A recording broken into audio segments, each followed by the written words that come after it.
What is personification? Personification क्या है, आज की इस वीडियो के अंदर हम समझेंगे। कहता है personification is a figure of speech. जो पर्सोनिफिकेशन है ये एक ऐसा फिगर ऑफ स्पीच होता है इन विच ह्यूमन क्वालिटीज़, जिसमें जो ह्यूमन की जो क्वालिटीज़ होती हैं, इंसानों की जो खूबियाँ होती हैं, आर गिवन, वो दे दी जाती हैं। किनको?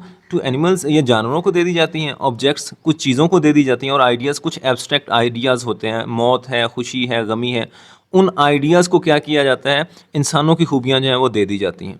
आइए इसको एग्जांपल्स के ज़रिए समझने की कोशिश करते हैं। तो पहली एग्जांपल क्या है? The dog advised the animal. कुत्ते ने जानवरों को नसीहत की।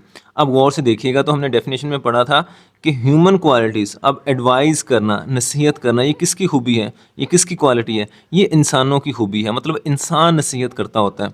लेकिन यहाँ पर कौन नसीहत कर रहा है? द डॉग, कुत्ता। कुत्ता क्या है? एक एनिमल है, एक जानवर है। तो यहाँ पर पर्सोनिफिकेशन का इस्तेमाल किया गया। इंसानों की जो खूबी है नसीहत करने की, वो एक कुत्ते को दे दी गई जो कि एक जानवर है। तो हमने यही पढ़ा था कि जब कोई भी ह्यूमन क्वालिटी अगर किसी जानवर को, किसी चीज़ को या किसी आइडिया को दे दी जाती है तो उसको हम पर्सोनिफिकेशन कहते हैं। अब एग्जाम्पल नंबर 2 देखिए। The leaves are dancing. पत्ते जो है वो डांस कर रहे हैं। तो वही वाली हम डेफिनेशन को अप्लाई कर देंगे यहाँ पर। डांस करना किसकी क्वालिटी है? ये इंसानों की क्वालिटी है। लेकिन यहाँ पर डांस कौन कर रहा है? लीव्स। लीव्स क्या है? ऑब्जेक्ट्स। तो हमने पढ़ा था कि अगर कोई भी ह्यूमन क्वालिटी को किसी ऑब्जेक्ट को दे दिया जाए तो फिर हम क्या कहते हैं? इसको पर्सोनिफिकेशन कहते हैं। तो वैसे इंसान डांस करते हैं, लेकिन यहाँ पर पत्ते डांस कर रहे हैं। तो इसका मतलब ये है कि इंसान की जो खूबी थी डांस करने की, वो इस ऑब्जेक्ट को, पत्तों को दे दी गई। तो यहाँ पर भी पर्सोनिफिकेशन का इस्तेमाल जो है वो किया गया। लास्ट एग्जाम्पल देखिए। Death catches everyone. मौत हर किसी को पकड़ लेती है। कैच करना मतलब मौत हर किसी को आके रहती है। अब कैच करना, थामना, पकड़ना, ये किसकी खूबी है? ये इंसान की खूबी है। लेकिन यहाँ पर क्या चीज़ पकड़ रही है? डेथ पकड़। डेथ क्या है? एक एब्स्ट्रैक्ट आइडिया है। तो वही वाली हमने जो डेफिनेशन पढ़ी उसको अप्लाई कर दिया कि जो इंसानों की खूबियाँ हैं, कैचेस, कैच करना, पकड़ना इंसान की खूबी है। हमने किसको दे दी गई? एक एब्स्ट्रैक्ट आइडिया को दे दी गई। वो क्या था? डेथ। Death catches everyone. मौत हर किसी को पकड़ लेती है। तो जब एक इंसानों की खूबी पकड़ना, कैच करना, थामना, वो दे दी गई किसी आइडिया को, तो इसका मतलब ये है कि यहाँ पर भी उसने पर्सोनिफिकेशन का इस्तेमाल जो है वो किया। उम्मीद है आपको पर्सोनिफिकेशन का पता चल गया होगा। इस तरह की कोई भी एग्जांपल आप कमेंट सेक्शन के अंदर लिख सकते हैं। Thank you. What is apostrophe? Apostrophe figure of speech में किसे कहते हैं? आइए समझने की कोशिश करते हैं।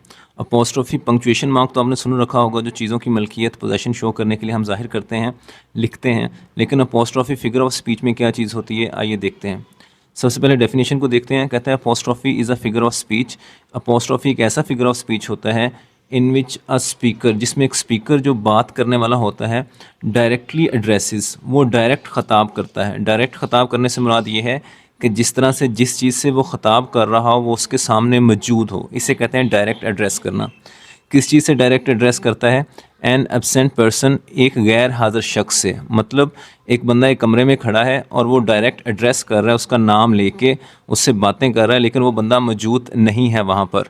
एन आइडिया, या किसी आइडिया से, खुशी से, गमी से, दुख से, तकलीफ़ से, वक्त से, उसका नाम लेके उससे क्या करता है? उससे बातें करने की कोशिश जो है वो करता है। या फिर एन ऑब्जेक्ट, या किसी ऑब्जेक्ट, किसी चीज़ को लेके, उसका नाम लेके, उसका नाम पुकार कर उससे बात करने की कोशिश कर सकता है। वो चीज़ जो है वो चाँद हो सकता है, वो चीज़ जो है वो कोई मोबाइल हो सकता है, मोबाइल से बातें करना, मोबाइल का नाम लेके उससे कोई बात करना। तो कोई ऑब्जेक्ट हो सकता है जिसका नाम लेके वो उससे क्या करता है? डायरेक्ट एड्रेस करता है। As if it could hair और रिस्पॉन्ड, जैसे कि वो सुन सकती हूँ या बात कर सकती हूँ।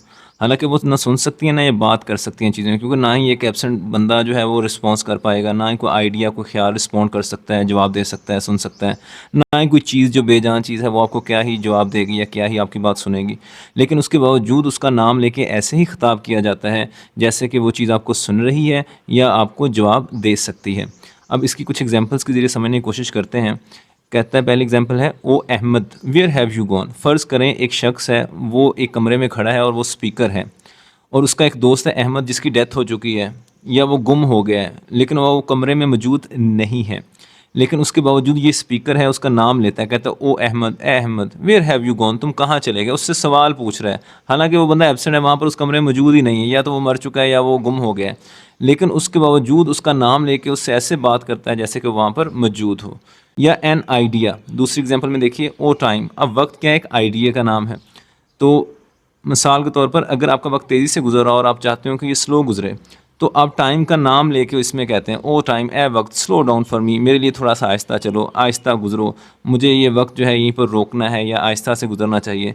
तो आप वक्त को बुला के, वक्त को ख़ताब करके, उसका नाम लेके उससे रिक्वेस्ट करते हैं स्लो डाउन फॉर मी, मेरे लिए थोड़ा सा रुक जाओ। हालांकि ना ही वक्त ने आपको कोई रिस्पॉन्ड करना, ना ही वो सुन रहा है, क्योंकि वो एक आइडिया का नाम है। एग्जाम्पल नंबर 3 देखिए, ओ मून, ए चांद। अब मून क्या है? ये एक ऑब्जेक्ट है। Why are you so silent tonight, आज रात तुम इतने खामोश क्यों हो? आप एक ऑब्जेक्ट से डायरेक्ट एड्रेस कर रहे हो और उसका नाम लेके, मतलब चांद से बातें कर रहे हो, डायरेक्ट बातें करो, जैसे कि वो आपको सुन रहा हो, जैसे कि वो भी आपकी बात का जवाब देगा। और उससे आप सवाल भी पूछ रहे हो, why are you so silent tonight, आज रात तुम इतने खामोश क्यों हो? हालांकि ना तो वो आपको सुन सकता है ना जवाब दे सकता है। तो इससे पता चला कि जो अपॉस्ट्रोफी है ये कोई भी बंदा एक डायरेक्ट एड्रेस कर सकता है एक एब्सेंट पर्सन से, जो गैर हाज़िर हो बंदा, किसी ख्याल से या किसी ऑब्जेक्ट से। लेकिन आप ऐसे उससे बातें करें जैसे कि वो आपको सुन भी रहा हो, जवाब भी दे रहा हो। लेकिन एक गैर हाज़िर बंदा एक ख्याल या एक चीज़ जो बेजान हो, ना तो वो आपको सुन सकती है, ना ही वो आपका जवाब दे सकती है। लेकिन आप ऐसे अंदाज में उनसे बातें करें, उनका नाम लेके, डायरेक्ट एड्रेस लेके, उनसे कोई सवाल पूछ के, जैसे कि वो आपको सुन रहे हो, तो इसको हम फिगर ऑफ स्पीच के अंदर अपॉस्ट्रोफी कहते हैं। आप इस तरह की कोई भी एग्जाम्पल कमेंट सेक्शन के अंदर लिख सकते हैं। Thank you.